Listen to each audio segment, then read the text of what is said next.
Hello नमस्कार दोस्तों, स्वागत है आपका एक और नए वीडियो में। आज के इस वीडियो में अपन सोल्व करेंगे IGNOU BEd entrance exam, VMO BEd exam और भी जो आपके रीजनिंग से संबंधित जो क्वेश्चन आते हैं इस वीडियो में अपन सोल्व करने वाले हैं। तो इसमें अपन टॉप 20 क्वेश्चन इस वीडियो में रीजनिंग के सोल्व करने वाले हैं। तो वीडियो की शुरुआत करने से पहले आप हमारे चैनल पर नहीं, चैनल को सब्सक्राइब कर लीजिएगा, बेल आइकन को प्रेस कर लीजिएगा। तो देखो, तार्किक एवं विश्लेषणात्मक चिंतन है, लॉजिकल एंड एनालिटिकल रीजनिंग बोला जाता है इसको। आप सीधा इसको रीजनिंग बोल सकते हो। निर्देश दे रखा है, नीचे दिए गए प्रश्न में एक श्रृंखला दी गई है, उस श्रृंखला में प्रश्नवाचक के स्थान पर क्या आएगा।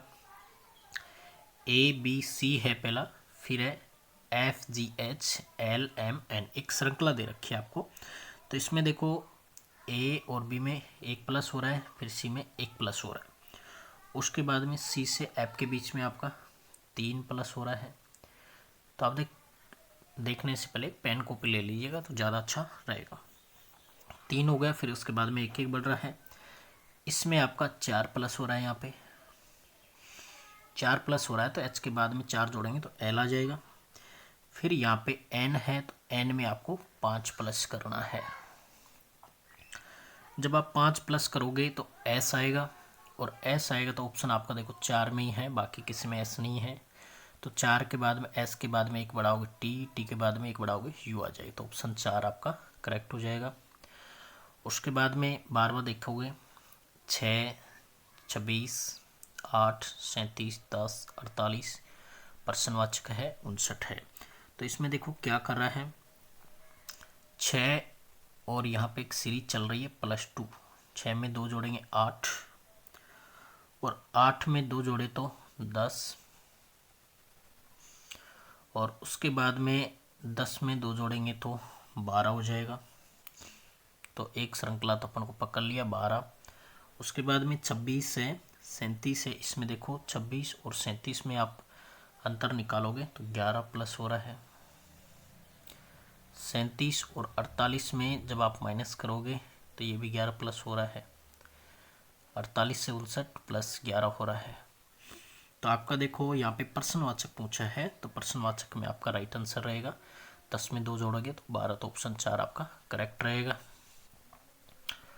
उसके बाद में अगला क्वेश्चन है 4, 5, 10, 8, 12, प्रश्नवाचक 16, 26, 52, 32, एक श्रृंखला दे रखी है आपको। तो इसमें क्या करना, आपको पहले श्रृंखला को ढूंढना है कैसे क्या चल रहा है। तो देखो आप यहाँ पे देख पा रहे होगे,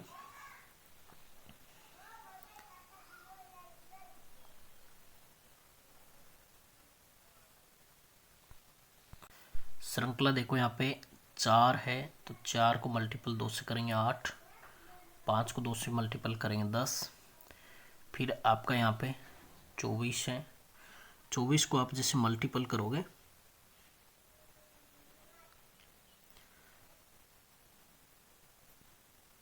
तो यहाँ पे प्रश्नवाचक की जगह आपको पूछा है। तो 12 है तो 12 में 2 से जैसे मल्टीपल करोगे आप, तो 12 को 2 से गुना करेंगे अपन, तो 12 दूना 24 आता है आपके पास में। फिर उसके बाद में आप 8 का यहाँ पे देख पा रहोगे, 8 को 2 से गुना करोगे तो 16 आ जाएगा, 26 का आपका 52 आ जाएगा, और 16 का आपका 32 आ जाएगा। तो यहाँ पे प्रश्नवाचक की जगह आपका 24 आ जाएगा, तो ऑप्शन 2 आपका करेक्ट हो जाएगा। 24 आपका राइट आंसर हो जाएगा। नेक्स्ट आपका 1, 2, 9, प्रश्नवाचक 65, 126, 217 है, एक श्रृंखला है। तो इसमें देखो क्या कर रहा है, तो इसमें आपको क्यूब करना है संख्या का, जैसे 0 का क्यूब प्लस 1, 0 का क्यूब प्लस 1 करते हैं तो 1 आता है। उसके बाद में 1 का क्यूब प्लस 1 तो बराबर आता है आपका 2।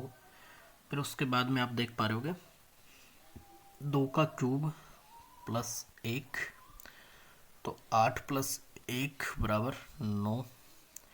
तो एक श्रृंखला चल रही है, तो उसके बाद में 2 का क्यूब है, फिर आपका 3 का क्यूब करोगे, 3 का क्यूब करोगे प्लस उसमें कितना करना, आपको 1 करना है। तो 3 को 3 बार मल्टीपल करेंगे तो 27 आता है, 27 में 1 जोड़ोगे तो 28 आ जाएगा। तो आपका 28 ऑप्शन नंबर 1 में है, तो आपका राइट आंसर रहेगा 1 नंबर 28। और आगे आप इसको बढ़ाना चाहो 4 का क्यूब हो जाएगा, ये 5 का हो जाएगा, और ये 6 का क्यूब प्लस 1 हो जाएगा। तो इस प्रकार से सारे आंसर आपके करेक्ट हो जाएंगे। यदि किसी सांकेतिक भाषा में कैट को डी डी वाई लिखा जाता है तो बिग को उसी भाषा में कैसे लिखा जाएगा। तो जैसे कैट है तो सी और डी में प्लस 1 का अंतर है। कितने का अंतर है? 1 का अंतर है। और फिर ए और डी में कितना? 2 का अंतर है। और फिर इसमें आपका 5 का अंतर है। तो उसी प्रकार से आपका बिग का करना है। बिग में 1 के प्लस करते हैं तो सी आता है, और आई में आपको आई में 2 प्लस करोगे आप तो एल आएगा, और जी में आपको 2 प्लस, जी में आपको 5 प्लस करना है तो भी आपका एल आएगा, सी एल एल। तो सी एल एल आपका थर्ड ऑप्शन में है, तो थर्ड ऑप्शन आपका करेक्ट हो जाएगा। यदि किसी सांकेतिक भाषा में इंडिया को ये लिखा जाता है तो जापान को उसी भाषा में कैसे लिखा जाएगा। तो देखो इंडिया का यहाँ पे देखो आई है, आई में आपका यहाँ देखो +2 कर रहा है, आई में +2 कर रहा है तो की आ रहा है। एन है, एन में आपका +3 कर रहा है। तो ये श्रृंखला चल रही 2 + 3 + ऐसे बार बार ये रिपीट हो रहा है। तो जैसे जापान में आपको 2 प्लस करना है, तो जापान में जब आप 2 प्लस करोगे तो एल आएगा। फिर आप 3 प्लस करोगे ए में तो आपका डी आ जाएगा। फिर आपको पी में 2 प्लस करोगे तो आर आ जाएगा। फिर आपको ए में आपको 3 प्लस करोगे तो डी आ जाएगा। और लास्ट में एन को आपको 2 प्लस करोगे तो पी आ जाएगा। तो ये आंसर आपका निकल के आ रहा है L D R D P, L D R D P. तो यानी ऑप्शन आपका 1 करेक्ट रहेगा, L D R D P. उसके बाद में अगला क्वेश्चन आप देख पा रहे होगे। यदि किसी ये तो हो गया, यदि किसी कोड को 35,796 44,887 लिखा जाता है तो उसी सांकेतिक भाषा में 468,23 को कैसे लिखेंगे। तो आपको देखो इसको समझना है। इसमें क्या कर रहा है, 3 है तो 3 में 1 जोड़ रहा है 4, 5 है 5 में -1 कर रहा है तो 4, 7 में 1 जोड़ा 8, और 9 में 1 कम कर रहा है तो 8, 6 में 1 जोड़ा 7, यानी +1 +1 -1 ऐसे एक श्रृंखला चल रही है। तो आपको देखो 4 में 1 जोड़ेंगे 5, 6 में से 1 कम करेंगे 5, 8 में 1 जोड़ेंगे अपन तो 9 हो जाएगा, 2 में 1 कम करेंगे तो 1 हो जाएगा, 3 में 1 जोड़ेंगे तो 4 हो जाएगा, 59,914। तो आपका 55,914 कौन से में है? 55,914 आपका 4 नंबर में है।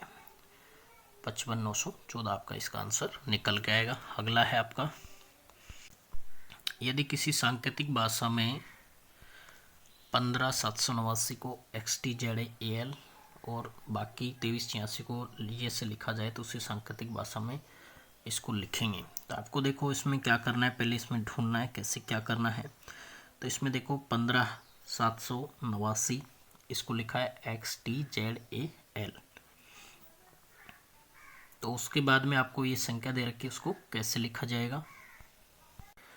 तो इसमें देखो कोई भी कॉमन नहीं है, तो आपको क्या करना है, जैसे XTZAL लिखा हुआ है तो आपको इसमें उभयनिष्ठ नहीं है तो आपको इसको क्रमानुसार देखना है, प्रत्येक अंक को अपने क्रमानुसार लिखना है और ठीक उसी क्रम में अक्षर को कोड में लिखना है। तो अलग अलग अक्षरों में कोड दिया गया है। तो इस प्रकार से आपका देखो 23,549, तो 23,549 का जो सांकेतिक कोड होगा आपका, तो एक तो आपका N निकल के आएगा, N के बाद में आपका P, और P के बाद में आपका T और S L।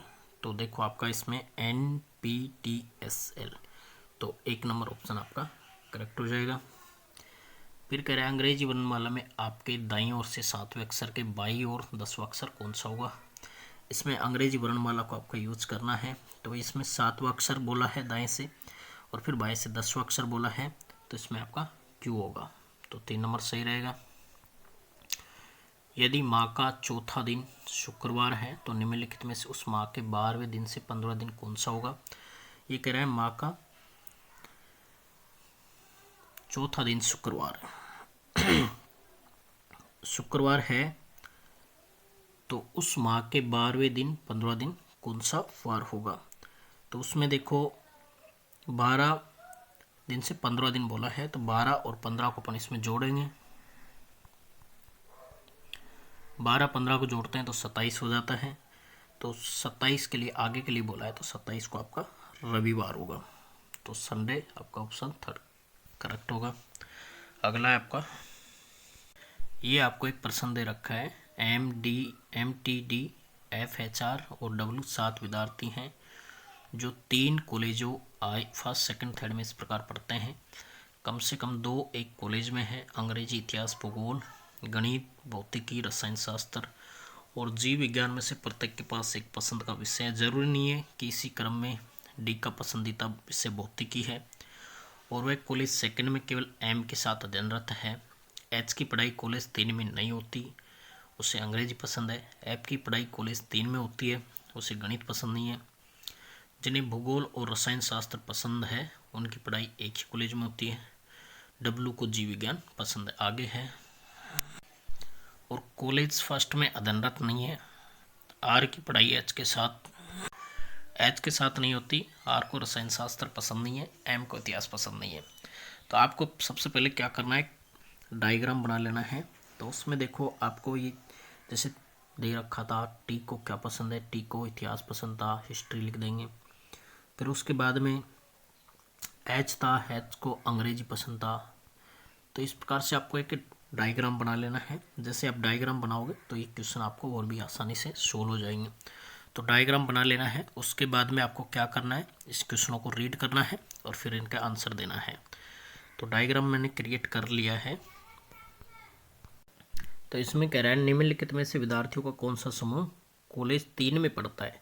तो कॉलेज 3 में देखो, एक तो एफ था, डब्लू, एफ डब्लू ओ, तो आपका ऑप्शन देखो एक नंबर निकल के आ रहा है। एफ डब्लू और आर तीनों कॉलेज थर्ड में पढ़ते हैं। टी का पसंदीदा विषय कौन सा है, तो टी का पसंदीदा विषय था इतिहास। निम्नलिखित में से कौन सा संयोजन सही नहीं है। तो इसमें देखो फर्स्ट कॉलेज में एम और गणित, थर्ड में एफ रसायन शास्त्र, थर्ड में एफ भौतिकी, थर्ड में एफ इतिहास। तो इसमें कह रहा है सही नहीं है। तो इसमें देखो एफ इतिहास किसको पसंद है, इतिहास देखो यहाँ पहले भी दे रखा है, टी को पसंद है। तो इसमें राइट आंसर आपका निकल के आएगा। तो इसमें आपका सही पूछ रहा है। तो देखो एफ कॉलेज 3 में पढ़ता है, बट उसमें पसंदीदा विषय है उसका रसायन शास्त्र। तो इसका राइट ऑप्शन आपका रहेगा 2 नंबर। तो 3 कॉलेज में पढ़ता है और उसका पसंदीदा विषय है रसायन शास्त्र। तो 2 नंबर इसका राइट रहेगा। अगला है एम का पसंदीदा विषय कौन सा है। तो एम का पसंदीदा विषय था गणित। उसके बाद में आपको उत्तर आकृति दी गई है, उसको देखना है। उसके बाद में आपको उत्तर देना है। देखो पहले 2 लाइन है, ये इधर जा रही है, फिर तीसरे में सीधा हो रहा है, चौथे में इधर, पाँचवें में इधर, तो छठे में आपको पता है इधर होगा ये। तो इसमें देखो नीचे की तरफ कौन सा हो रहा है। तो उत्तर आकृति आपको दे रखी है।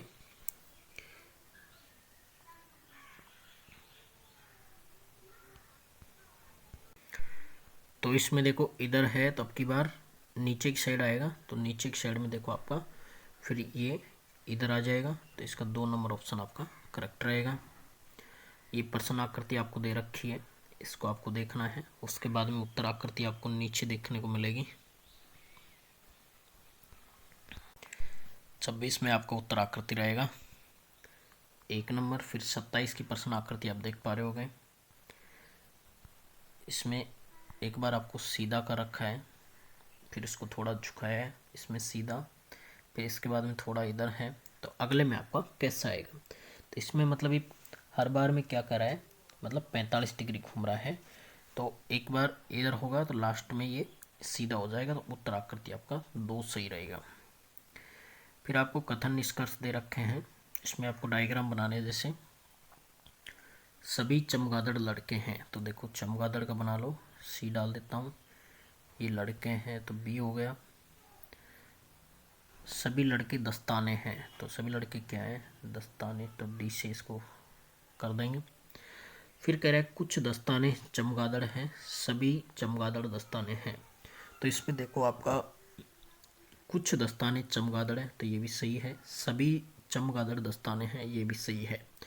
तो दोनों 1 और 2 दोनों वेद है, तो 3 नंबर इसका राइट हो जाएगा। इन दोनों निष्कर्ष सही है।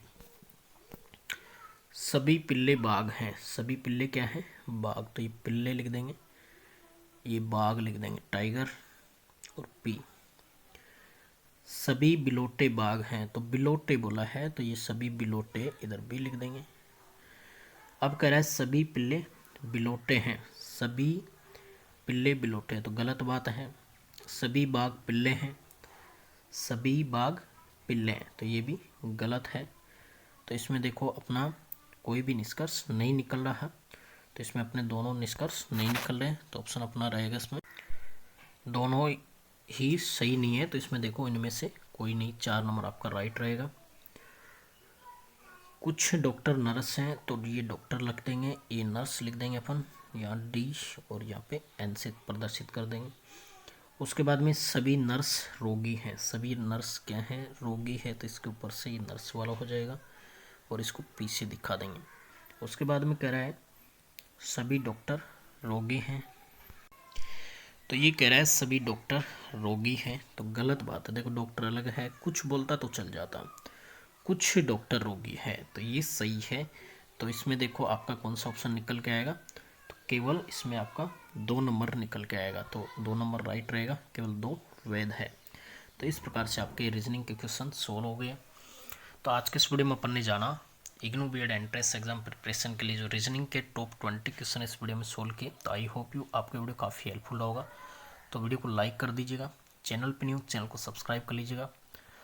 और देखो रीजनिंग जो आपका इग्नू में आता है वो अलग प्रकार का होता है, आप चाहे कहीं से भी देख सकते हो, बट जो मैं कंटेंट दे रहा हूँ वो बिल्कुल आपका एकदम इग्नू में जो सिलेबस है उसी के आधार पर आ रहा है, तो आप इसी को देखना ना भूलें। और उसके बाद में आपको जैसे मान लो हमारे वीडियो चाहिए, तो आपको यूट्यूब पे सर्च करना है इग्नू बीएड